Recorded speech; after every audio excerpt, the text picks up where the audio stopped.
Wassalatu wassalamu ala asyrafil mursalin Sayyidina Muhammadin wa ala alihi wa sahbihi ajma'in. Allahumma faqihna fid din wa 'allimna at-ta'wil, amma ba'du. Bapak-bapak, ibu-ibu yang dimuliakan oleh Allah Subhanahu wa taala, khususnya ketua umum kita Bapak Haji Saiful Hamid, yang mudah-mudahan selalu dijaga kesehatannya oleh Allah Subhanahu wa taala.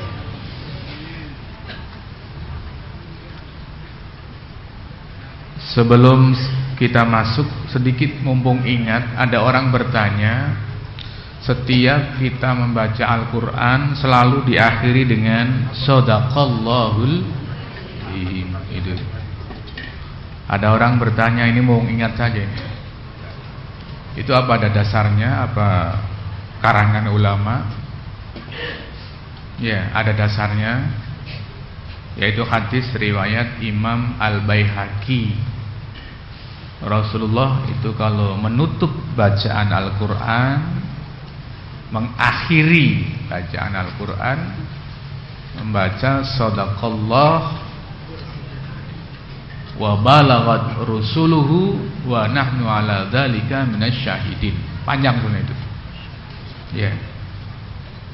Itu ada dalam kitab As-Sunan Al-Kubra karya Imam Al-Baihaqi. Jadi itu ada dasarnya, bukan bikin-bikinan ya. Baik, materi yang akan kita pelajari malam ini adalah durhaka kepada orang tua, baik salah satunya maupun dua-duanya.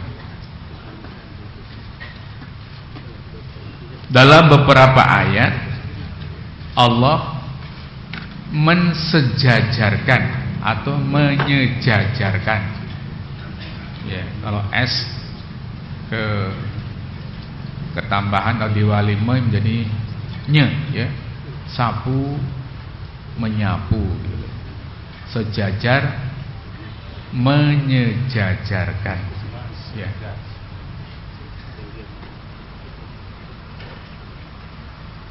Dalam satu firman-Nya misalnya Allah mengatakan, a'udzubillahi minasyaitonirrajim. Bismillahirrahmanirrahim. Wa qada rabbuka alla ta'budu illa iyyahu wa bil walidaini ihsana. Allah menetapkan, Tuhan kamu menetapkan, kamu jangan sekali-kali menyembah, taat, kecuali hanya kepada Allah. Perintah beribadah hanya kepada Allah. Kemudian wabil walidaini ihsana, dan berlakulah baik terhadap kedua orang tua. Nah, ini memperlakukan baik kepada orang tua ini levelnya sejajar dengan menyembah kepada Allah. Disejajarkan penyebutannya oleh Allah. Ini menunjukkan bahwa ya, berbakti, berbuat baik kepada orang tua itu ya nilainya sangat tinggi. Ya.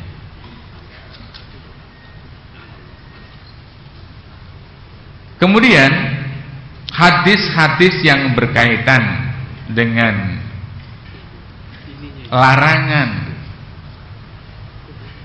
durhaka, keharaman durhaka kepada orang tua.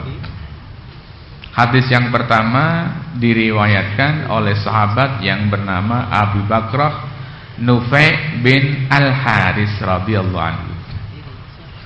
Kata Rasulullah sallallahu alaihi wasallam, ala unabbiukum bi akbaril kabair. Maukah kamu saya beritahu tentang dosa-dosa besar, bahkan ya, yang paling gede dari dosa-dosa yang gede gitu. Sampai 3 kali Rasulullah mengatakan, maukah kamu saya beritahu tentang dosa-dosa besar atau segede-gede dari dosa-dosa besar? Sampai 3 kali. Kulna, para sahabat menjawab, bala ya Rasulullah, mau wahai Rasulullah. Apa kata Rasulullah sallallahu alaihi wasallam? Dosa-dosa yang paling gede itu, ya. Pertama adalah al-isyrak billah, menyekutukan Allah dengan lainnya. Ini yang pertama. Yang kedua adalah wa uququl walidain, dan durhaka kepada orang tua, 2 orang tua. Wa kana muttaqian, tadinya Rasulullah bersandar. Kemudian wajalasa faqala ala wa qauluz zur. Ingat, termasuk dosa besar adalah ucapan dusta. Loh. Ucapan dusta itu wa syahadatu zur, dan memberikan kesaksian dusta. Famazala yukarriruha hatta kulna laitahu sakata. Rasulullah mengulang-ulang lagi. Ingat, dan ucapan bohong serta kesaksian palsu diulang-ulang sampai kami para sahabat mengatakan, andai kata Rasulullah sudahlah diam aja gitu ya, jangan diulang-ulang terus gitu ya. Mungkin diulang-ulang saking pentingnya itu. Bapak-bapak dan ibu-ibu, pertama, apa yang disebut dengan dosa besar? Dosa itu mungkin kecil, tapi dibanding yang lebih kecil lagi dia besar. Iya. Maka banyak sekali pendapat ulama tentang apa itu dosa besar. Ada kitab yang ditulis oleh Imam Az-Zahabi, ya, namanya Al-Kabair, dosa-dosa besar. Isinya menceritakan tentang perbuatan-perbuatan yang tergolong dosa besar. Al-Kabair. Al-Kabair itu jamak dari kabirah, dosa besar. Kriteria yang paling mudah diketahui menurut Imam Al-Kahlani, pensyarah dari kitab Riyadhus Shalihin, penulis kitab Dalilul Falihin, ya. Kriterianya apa dosa besar? Kriterianya 1, ada hukuman di dunia dan diancam siksa di neraka. Itu adalah dosa besar. Jadi kalau ada perbuatan di dunia diancam dengan itu, termasuk dosa besar. Contohnya misalnya mencuri. Mencuri itu diancam hukuman di dunia kalau mencurinya memenuhi syarat-syarat pencurian yang dihukum. Maka diancam dengan hukuman potong tangan, misalnya begitu. Syaratnya banyak itu, ya. Syaratnya 1, yang namanya pencurian, dia mengambil barang yang disimpan, ya, menurut tradisi penyimpanannya, ya. Kalau dia ngambil emas, di mana? Nyuri emas di lapangan. Nah, nggak memenuhi syarat pencurian. Pencurian yang dihukum itu, ya.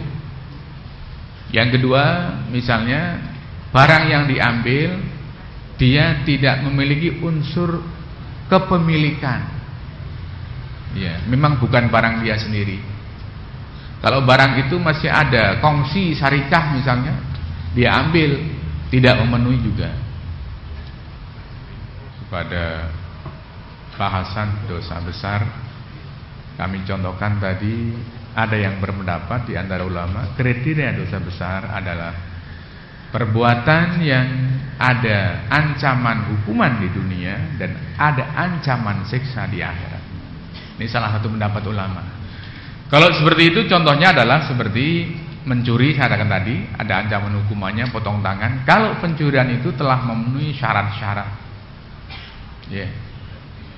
Di antara syaratnya tadi saya sebutkan, dan ditambah lagi bahwa benda yang dicuri mencapai harga 1/4 dinar. Ya. 1/4 dinar. 1/4 dinar itu 0,99 gram emas. Jadi hampir 1 gram lah itu. 1 dinar itu 4 gram, hampir minus 4 poin. Ya, jadi kalau 1 gram misalnya 250.000 rupiah, 1/4 gram kurang lebihnya 1/4 dinar itu, ya mungkin 240.000 nilainya udah kena potong tangan itu. Syarat lagi adalah dia mencuri bukan karena untuk mempertahankan hidupnya, bukan karena kelaparan dan sebagainya. Itu. Nah, kemudian di akhirat ada juga ancaman siksa neraka. Ini salah satu pendapat ulama. Ada juga yang berpendapat bahwa dosa besar itu adalah dosa yang ada ancaman siksanya, baik menurut Al-Quran maupun hadis Nabi, meskipun tidak ada ancaman hukumannya di dunia. Juga ada kadang-kadang demikian. Ya. Yeah. Nah, syirik itu diancam sekali di akhirat itu.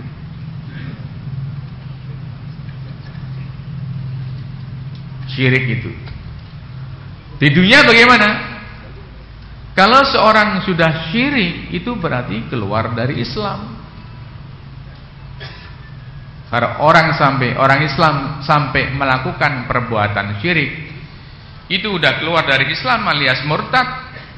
Orang kalau murtad, dia wajib taubat kepada Allah. Kalau tidak mau taubat, maka dia dihukum mati. Man baddala dinahu faqtuluh. Itu hadis Nabi. Siapa yang mengganti agamanya, bunuhlah dia. Itu ada ancaman syirik. Seperti sudah pernah kami sampaikan, syirik itu ada 2 macam. Ada syirik dalam akidah dan ada syirik di dalam ibadah. Jadi jangan dibayangkan yang namanya syirik itu mesti orang yang menyembah berhala, itu tidak. Syirik di dalam akidah seperti disabdakan oleh Rasulullah sallallahu alaihi wasallam. Wa syirku an taj'ala lillahi niddan wa huwa khalaqaka. Syirik adalah engkau menjadikan tandingan, membikin tandingan untuk Allah, padahal Allah adalah zat yang menciptakan engkau. Apa maksudnya menjadikan tandingan? Punya keyakinan bahwa selain Allah itu memiliki kemampuan, memiliki kekuasaan seperti Allah. Itu syirik sudah itu. Itu syirik di dalam akidah. Syirik di dalam ibadah adalah kita beribadah bukan untuk Allah. Seperti kata para ulama, sarful ibadah li ghairillah. Kita beribadah bukan untuk Allah.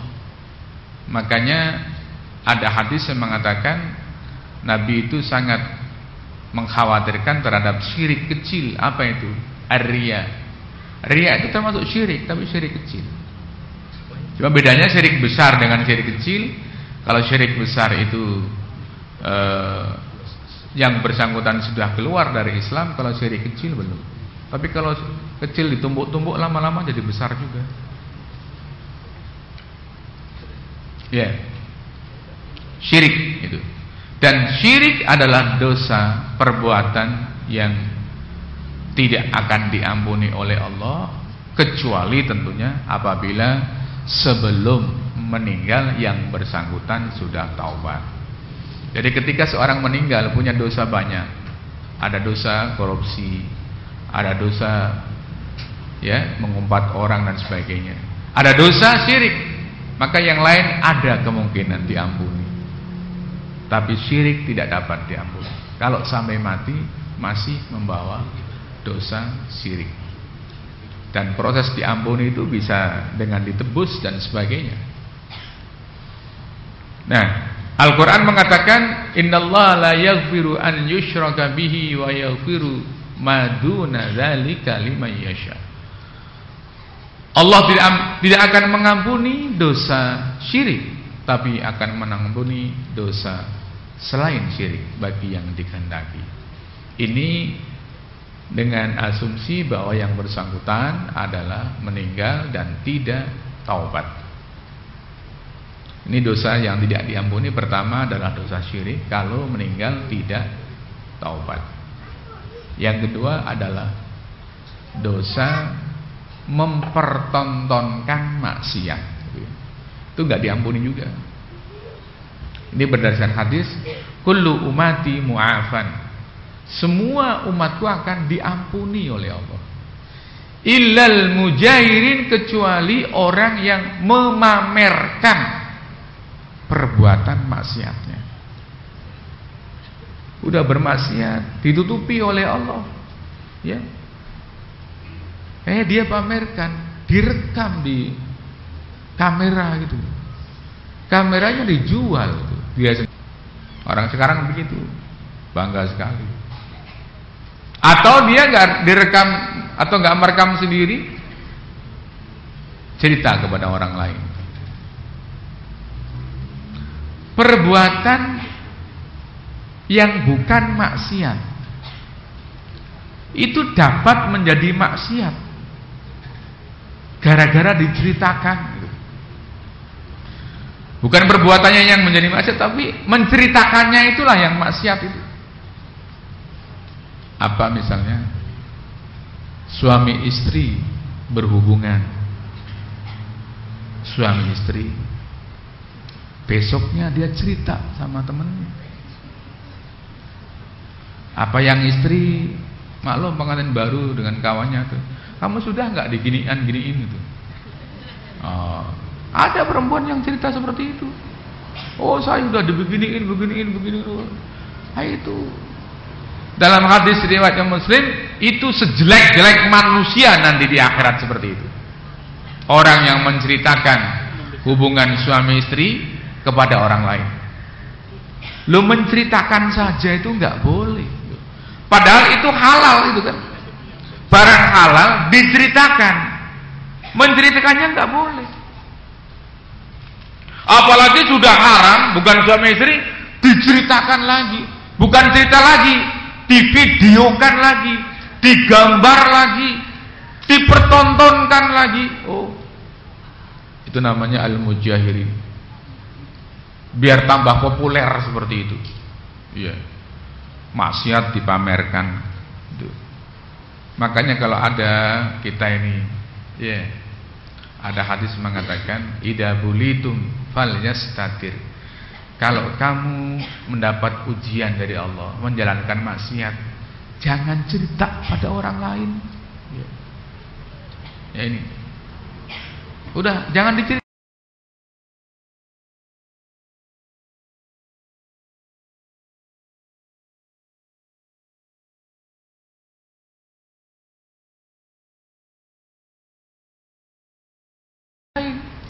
Kalau sampai menjalankan maksiat, jangan malah cerita.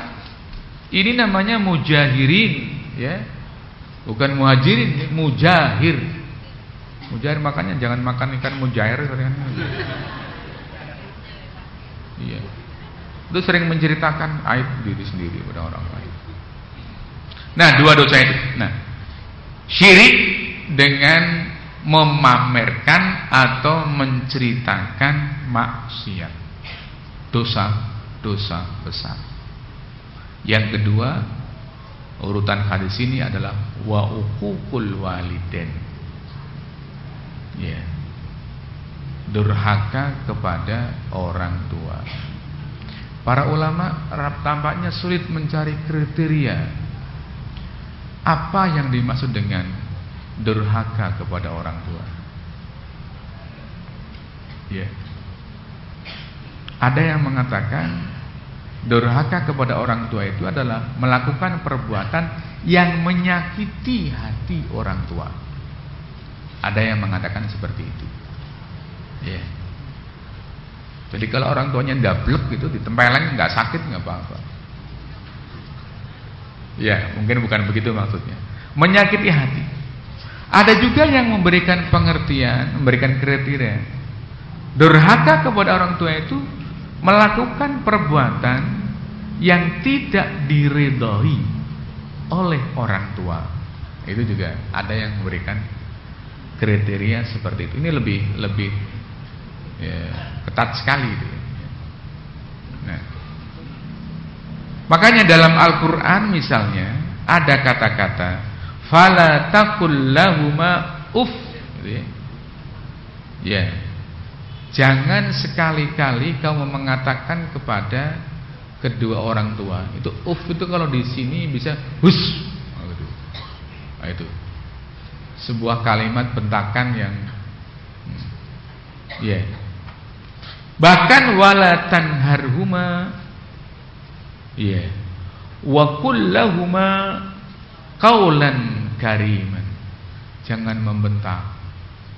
Dan bicaralah dengan ucapan yang halus, yang mulia.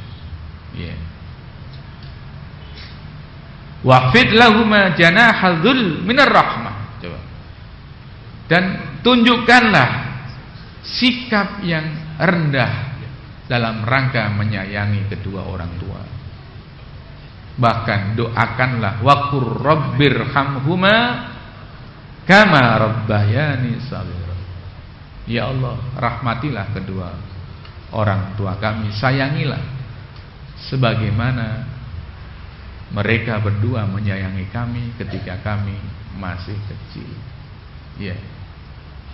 Ya, yang tahu begini biasanya adalah orang yang kemudian pernah merawat anak kecil gitu ya. Itu baru tahu ya bagaimana hutang dia kepada orang tua ya. Selanjutnya dosa besar berikutnya adalah ala wa qaulu zur. Ingatlah, ucapan dusta itu dosa besar itu. Ya. Ini kata Rasulullah sallallahu alaihi wasallam ya. Dan juga kesaksian palsu. Sekarang tuh namanya saksi palsu itu udah Masya Allah.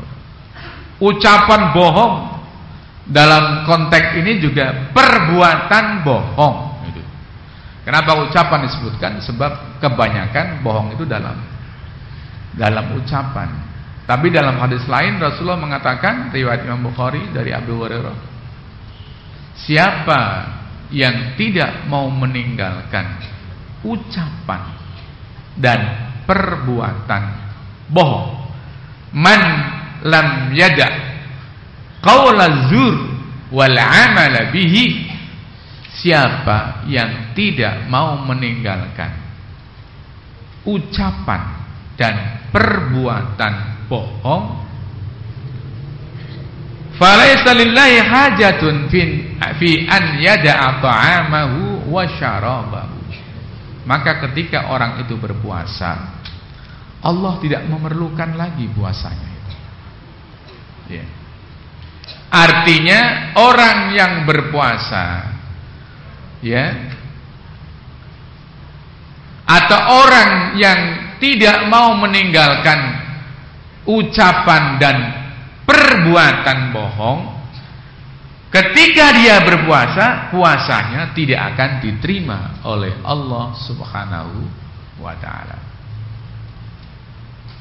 Makanya puasa itu jangan cuma nggak makan, nggak minum, tapi harus ada pengaruhnya dalam kehidupan sehari-hari, baik di luar Ramadan maupun dan apalagi Ramadan, tidak melakukan ucapan-ucapan dusta dan perbuatan-perbuatan dusta. Ucapan dusta sudah ma'ruf lah. Perbuatan dusta bagaimana? Gak ngomong, tapi nulis saja. Mestinya tulisannya itu 5 diganti 15, tambah angka 1. Itu yang bohong siapa? Perbuatan. Ya. Harganya 5 juta. Oleh tokonya ditawari, Pak, mau ditulis berapa, Pak? 5 atau 15? Dia nggak bilang 15. Oh, tambah angka 1. Ya.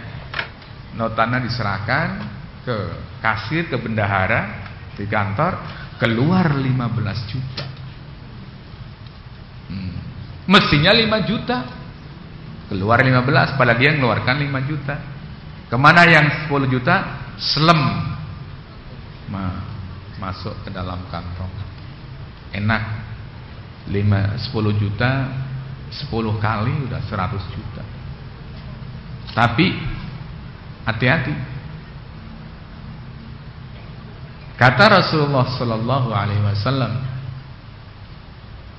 siapa yang mengambil harta tanpa hak dengan cara yang batil seperti itu, Allah akan mengharamkan dia masuk surga. Para sahabat bertanya, wa in kana syai'an yasiran ya Rasulullah, meskipun kecil. Ya, meskipun sekedar kayu siwak yang dipakai untuk menggosok gigi. Nih. Saya tidak tahu orang kok mau korupsi apa sudah enggak tahu neraka gitu. Ya. 1 rupiah yang tidak halal akan mengharamkan kita masuk ke dalam surga. Ya. Apalagi 1 miliar, apalagi 1 triliun. Oh. Makanya silakanlah koruptor jingkrak di dunia, silakan. Sebentar lagi juga kamu mati yo. Nah, ketika mati sudah akan merasakan. Dia andai kata tahu apa yang dirasakan sekarang, boro-boro mau korupsi 1 triliun. Ya. 1 rupiah pun, 1 sen pun tidak akan. Maka nanti di akhirat, ketika orang-orang masuk surga sudah masuk surga semuanya, yang masuk neraka sudah masuk neraka semuanya. Allah akan manggil wakil dari surga 1, wakil dari penghuni neraka 1. Ditanya oleh Allah, kamu sudah mendapatkan apa yang dijanjikan oleh Tuhanmu itu benar? Wakil dari surga menjawab, iya benar wahai Allah. Sekarang kamu minta apa? Sekarang wakil dari surga kebetulan dia adalah orang yang mati syahid dalam perang fisabilillah. Dia kepingin dikembalikan lagi ke dunia. Untuk apa? Saya kepingin perang lagi dan kepingin mati syahid lagi. Tapi sudah nggak bisa kembali lagi ke dunia. Kembalikan ke surga. Wakil dari neraka ditanya, kamu sudah mendapatkan apa yang dijanjikan Allah itu benar? Dia menjawab iya. Kemudian Allah berkata lagi, sekarang kamu minta apa? Kebetulan dia dulu adalah orang yang konglomerat, yang kayanya bukan main, bukan kolor melorot, konglomerat. Apa dia menjawab? Berilah kami kesempatan untuk hidup sekali lagi ke dunia. Mau apa kamu? Kata Allah, saya akan bisnis lagi sebesar-besarnya, saya akan kuasai dunia. Untuk apa? Saya ingin menebus dosa saya ini sehingga saya bebas dari neraka. Apa kata Allah? Boro-boro kamu mau menebus. Dulu ketika kamu di dunia dan duit kamu banyak, aku minta sedikit saja, kamu pelitnya bukan main. Akhirnya diselentik kembali masuk neraka. Ya. Ini hadis terdapat dalam kitab Al-Musnad karya Imam Ahmad bin Hanbal. Baik, ibu-ibu dan bapak-bapak, menyakiti orang tua itu, ya, yang namanya uququl walidain bukan hanya yang langsung kepada orang tua. Ada hadis lain nomor 3 ini, minal kabair, di antara dosa-dosa besar adalah syatmur rajuli walidayhi, seseorang mencaci, ya, mencaci orang tuanya, kedua orang tuanya. Kalau para sahabat bertanya, apakah mungkin ada orang anak mencaci orang tuanya? Nah, apa jawab Rasulullah? Iya, ada seorang anak yasubbu abar rajuli fayasubbu abahu.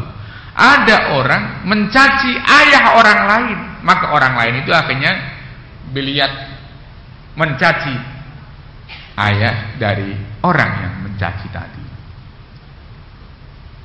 Kalau kita jelek-jelekkan ayah orang lain, kita punya kawan, bapakmu begini-begini, dia akan menjelek-jelekkan bapak kita. Ini sama dengan kita yang menjelek-jelekkan orang tua kita sendiri. Itu yang disebut dengan seseorang menjelek-jelekkan, mencaci, ya, memburuk-burukan orang tuanya sendiri, ya. Jadi kalau bahasa Jawa itu ngawoni tiang. Kalau ngawoni itu diberi apa? Atau ngelek, diberi kelek, atau ngalani orang lain dikolo, ya. Memperburuk-buruk orang tua termasuk dosa besar itu. Nah, bedanya apa dosa besar dengan dosa kecil? Dosa besar tidak dapat dihapus kecuali dengan taubat. Dosa-dosa besar itu tidak dapat dihapus kecuali melalui lembaga pertaubatan. Nah, taubat sudah pernah kita jelaskan. Dosa-dosa kecil yang dalam kata lain disebut sayyiat, itu ya, shaghair atau sayyiat, itu dosa yang dapat terhapus meskipun tidak melalui taubat. Melalui apa? Melalui amal-amal kebajikan, itu terhapus, ya. Innal hasanati yudhibna as-sayyiat, begitu.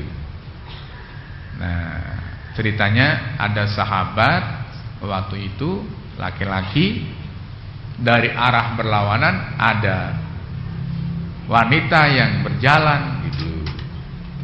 Ya mungkin dia tertarik, akhirnya melihat wanita itu, nggak tahu di depannya sudah ada tembok, gedap terus hidungnya, orang Arab kan hidungnya besar, langsung nabrak tembok, berdarah hidungnya.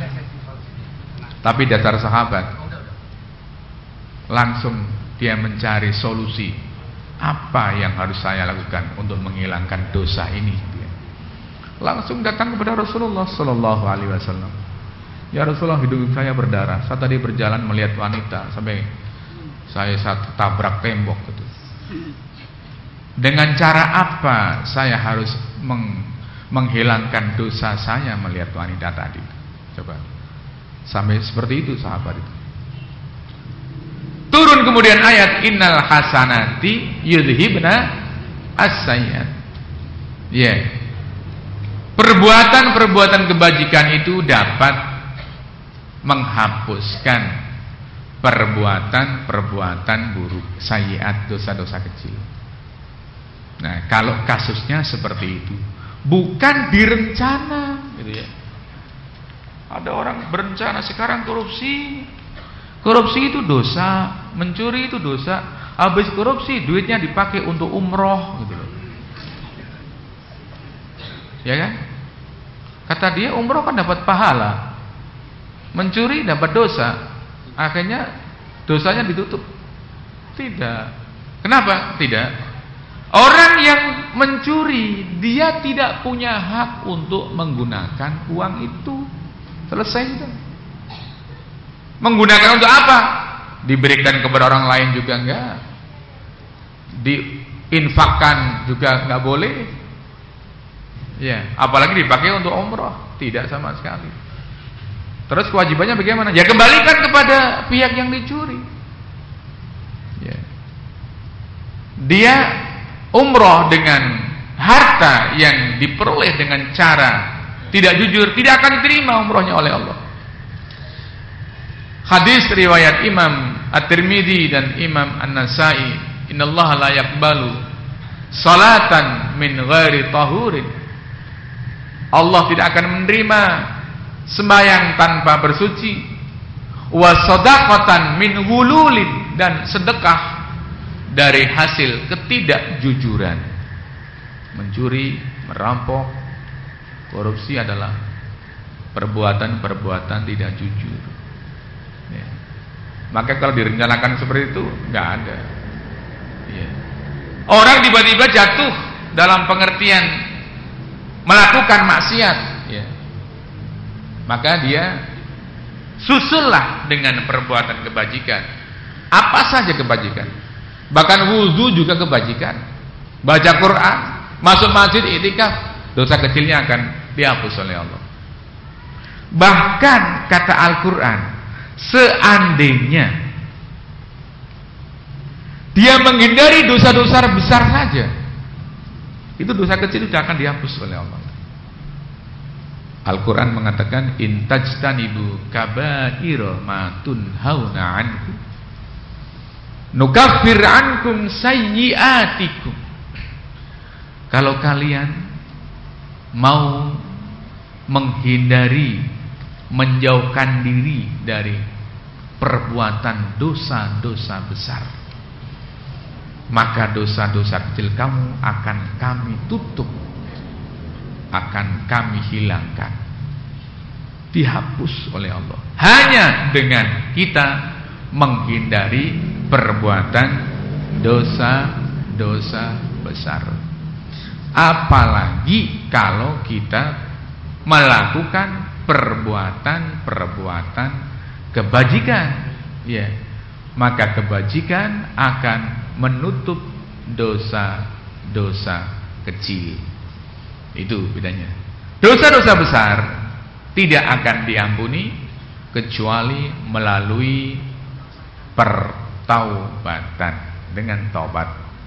Dulu sudah diterangkan, taubat syaratnya ada 3. Kalau itu perbuatan dosa kepada, enak kok kamarnya tinggal separuh, sayang. Nah, nggak benar. Harus segera, seketika berhenti dari perbuatan maksiat itu. Yang kedua, menyesali perbuatan itu. Dan yang ketiga, berjanji untuk tidak mengulangi perbuatan itu. Itu 3 syarat, sehingga taubatnya bisa disebut taubatan nasuh. Taubat nasuh itu taubat yang baik, yang diterima oleh Allah apabila syarat-syaratnya dipenuhi. Apabila yang bersangkutan melakukan kesalahan berkaitan dengan sesama manusia, ditambah lagi 1 syaratnya, yaitu minta dihalalkan. Kalau dulu mencuri pisang, ya minta dihalalkan.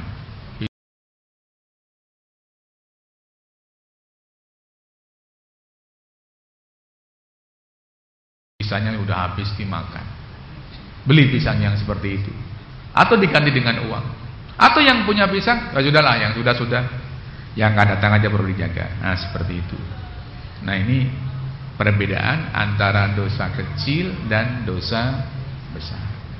Tetapi orang yang saleh itu selalu khawatir, apakah dosa saya ini diampuni Allah atau tidak? Ya. Apakah saya ini masih punya dosa atau tidak? Orang yang saleh selalu merasa punya dosa saja. Makanya kata para ulama, tanda-tanda orang yang akan beruntung di akhirat nanti masuk surga. Tanda-tandanya ini. Dia kalau berbuat dosa itu selalu diingat terus itu. Dulu saya pernah melakukan perbuatan maksiat ya, di bawah pohon jati misalnya.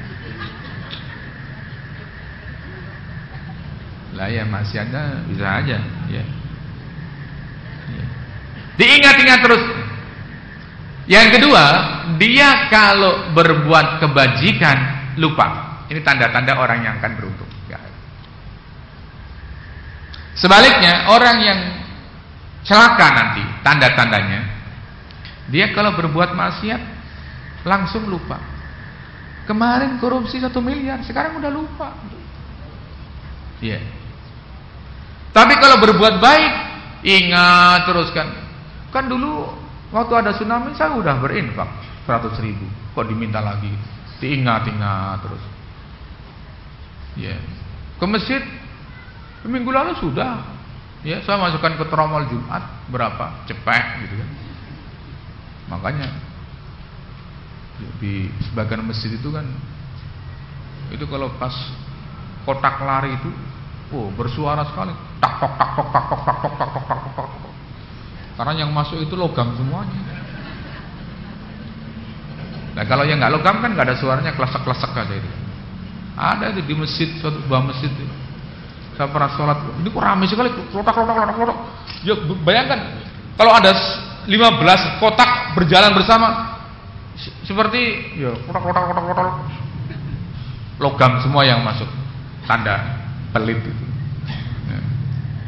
Marilah pengajian ini kita tutup dengan sama-sama membaca doa, mudah-mudahan kita selalu dapat berbakti dengan orang tua, kendati orang tua kita sudah tidak ada dan sebagainya. Al-Hadiniyah, Al-Fatihah. A'udzubillahi minasyaitonir rajim. Bismillahirrahmanirrahim. Alhamdulillahirabbil alamin arrahmanirrahim maliki yaumiddin. Iyyaka na'budu wa iyyaka nasta'in. Ihdinas siratal mustaqim. Siratal ladzina an'amta 'alaihim ghairil maghdubi 'alaihim waladdallin. Bismillahirrahmanirrahim. Alhamdulillahirabbil alamin hamdan yafi ni'ama yukafi mazidah ya rabbana lakal hamdu kama yanbaghi li jalali wajhikal karim wa 'azimi sultanik. Allahumma shalli ala sayyidina Muhammadin wa ala ali sayyidina Muhammad. Allahumma faqih man yadrus fi hadzal masjid fid din wa 'alimut ta'wil. Allahumma faqihhum fid din wa 'alimut ta'wil. Allahumma faqihhum fid din wa 'alimut ta'wil. Allahumma habib ilana al-iman wa zayyinhu fi qulubina wa karrih ilana al-kufra wal fusuqa wal 'isyan waj'alna minal rasyidin. Allahumma ighfir lana dzunubana wa kaffir 'anna sayyi'atina wa tawaffana ma'al abrar. Allahumma ighfir lana wa liwalidina warhamhum waj'alhum mimman qala fi du'aihi warhamhuma kama rabbayani shaghira bi rahmatika ya arhamar rahimin.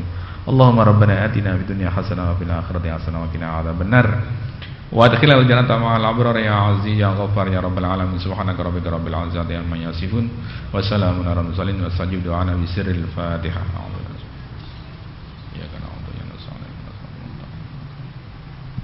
Amin amin amin ya Allah taqabbal minna innaka antas samiul alim wa tub alaina innaka antat tawwabur rahim. Wa akhiru da'wana alhamdulillahi rabbil alamin. Sekian wallahu al muwaffiq. Wassalamu alaikum warahmatullahi wabarakatuh.